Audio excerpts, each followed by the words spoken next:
Біздің экономика өте күрделі жүйе. Сол жүйенің қалай жұмыс істейді, сол жүйенің деңгейі, көлемін білу үшін экономикада бір, меніңше, жалпы әлемдік экономикада күрделі көрсеткіш бар, ол жалпы ішкі өнім деген. Жалпы ішкі өнім дегеніміз ол әрбір ұлттық экономиканың саласындағы бір жылдың ішінде шығарылатын өнім. Ол өнім негізінде ішкі тұтынуға кететін өнім, экспортқа кететін өнім, қалған өнімді үкімет жинақтайды.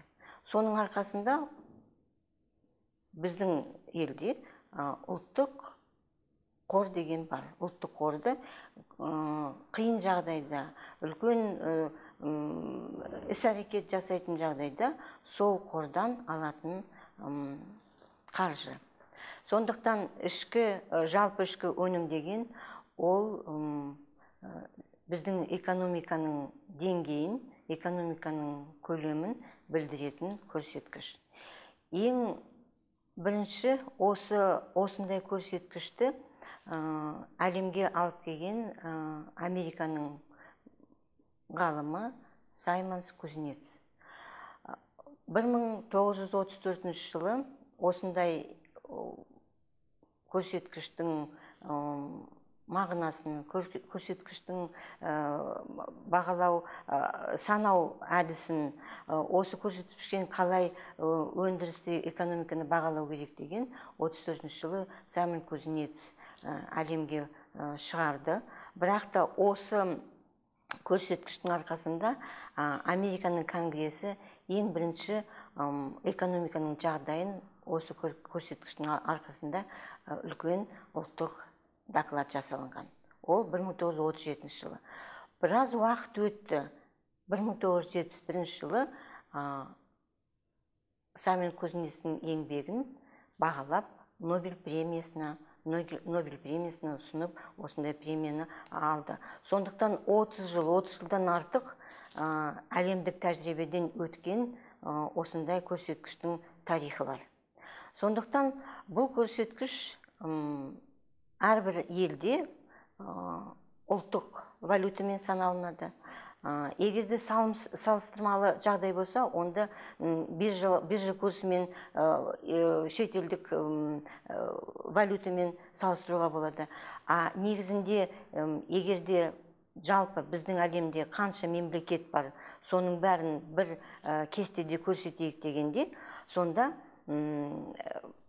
көрсеткіш сатып алу қабілеттілігінің тепе-теңдігі деген баға бар.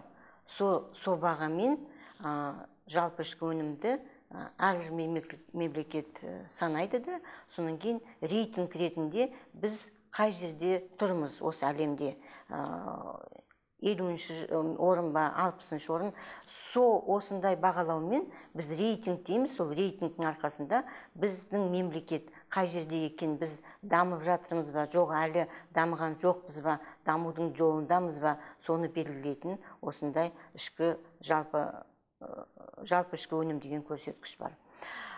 Негізінде бұны салыстырмалы қасиеті, оны әрбір елдің, әрбір мемлекеттің қанша халық саны бар, сол бір адамға қанша келеді. Бір адамға осы ішкі өнім қанша келеді, көлемі, сол осы көрсеткішпен салыстырып елдің деңгейін, мемлекеттің деңгейін білуге болады. Қазір мысал ретінде біз Қатар мемлекеті бар. Ол бір адамға, осы мемлекетте, Қатарда бір адамға $140 000 келеді екен жылына. Кувейтте 90-нан асады, $90-92 000 бір адамға келеді. Бізге келгенде, біз нарықтың басында, ең жаңадан біз экономикасы дамыған кезде, Қазақстанда бұл цифр көлемі $700 болды. содан кейін $1000 болды. 2000 жылдың басында $9000 болды. 2000 ортасында 10 жылы 7-8 жылдарда $11000 бір адамға келіп тұрды. Қазір со көлем үлкеймей осы бір тұрақты осындай несінде тұр. Негізінде біздің президенттің үндеуінде, жолдауында осы біз 30 дамыған елдің қатарына кіреміз дегенде осы көрсеткіш $25000 келу керек. Соған келетін жағдай жасалу үшін экономиканың өсуі керек. Экономика өспей, әлеуметтік жағдай жөнделмей, бұл көрсеткіш нығаймайды, көбеймейді.